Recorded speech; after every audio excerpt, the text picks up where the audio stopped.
Good morning, St. Francis. Good morning, people of God. It is Monday, the first day of the month of September 2025, Monday of the 22nd week of the year, the 22nd week in Ordinary Time, and it is Labor Day.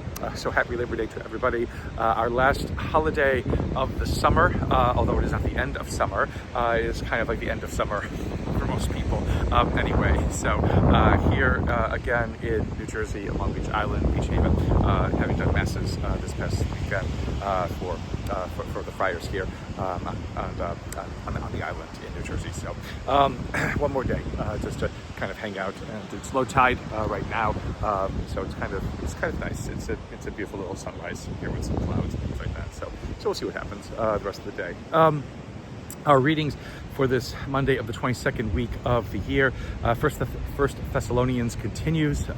Here we have the very interesting description that Paul gives of what will happen at the end of time when the return of Christ comes and the fulfillment is given to us.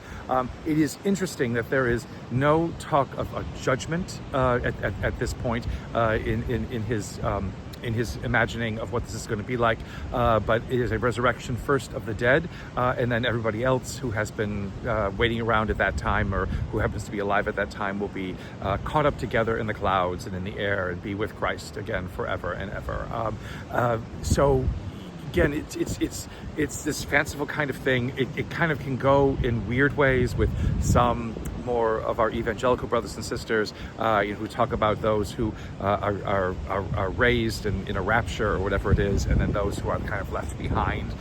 That's not necessarily what Thessalonians is saying here at this point. It's kind of like everyone who has been faithful or everyone who has embraced the faith. It doesn't say anything about those who haven't embraced the faith or anything about those who have done wrong or evil or whatever it is. So it just concerns, I guess, those people who are daring again to take that leap and to embrace the gospel. This is what awaits them, and I guess in one way, because again the message that Paul is giving them, again this is the earliest of the letters that is written, and one of the earliest statements about the faith that we have.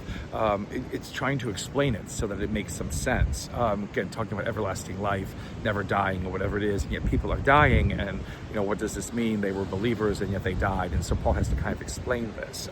And here we get the wonderful line about those who grieve, but that we are not people who grieve without hope. And that is always, again, the basic characterization of what it means, of how we face death, of how we face despair, how we face the end of things. We do not grieve. We may grieve, but we do not grieve without hope. We do not grieve without hope. And hope has a power that manifests itself, especially in those times of loss, of keen loss. And we cannot forget that without hope, there is no future for us. And if we abandon hope, then we abandon ourselves, and we abandon the gospel, and we perhaps even abandon Christ. And that is not, again, good for us, and that is not what we are called to do or called to be.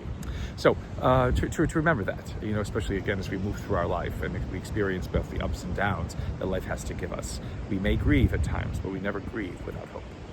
We now move into Luke's gospel after concluding our stint with Matthew's gospel this year. So as we move towards the end of our calendar year, and we begin with Luke 4 and Jesus in that synagogue in Nazareth, in which he proclaims that the passage from Isaiah about liberty to captives and sight to the blind, and again a new year of favor for the Lord, that this has now been fulfilled in the hearing of this group of individuals who are in this synagogue in Nazareth.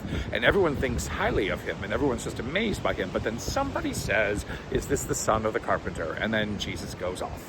So he could have just left it at that, and he could have just said, "Yes, I am the son of the carpenter," and just left it at that. But no, he goes on then to kind of insult the group because of their doubt.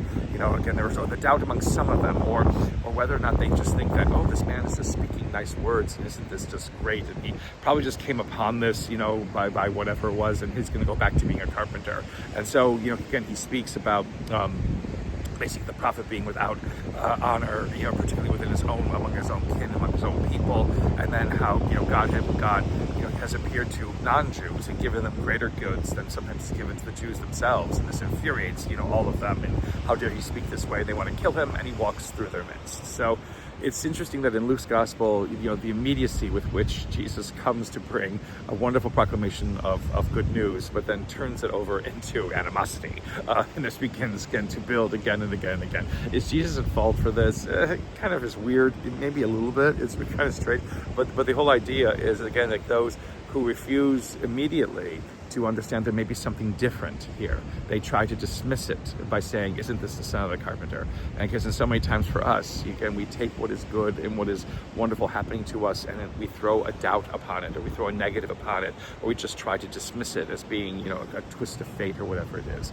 Just to receive the good that happens to us is enough, and to receive it and to embrace it and to love it for the good that it is what we are called to do. And there could be more wonder and beauty out of that kind of reception, than it is trying to figure out where is this coming from, and there has to be something else, wrong with it, or there has to be some other ulterior motive behind it. That is not what we're called to do. It's not what we're called to be.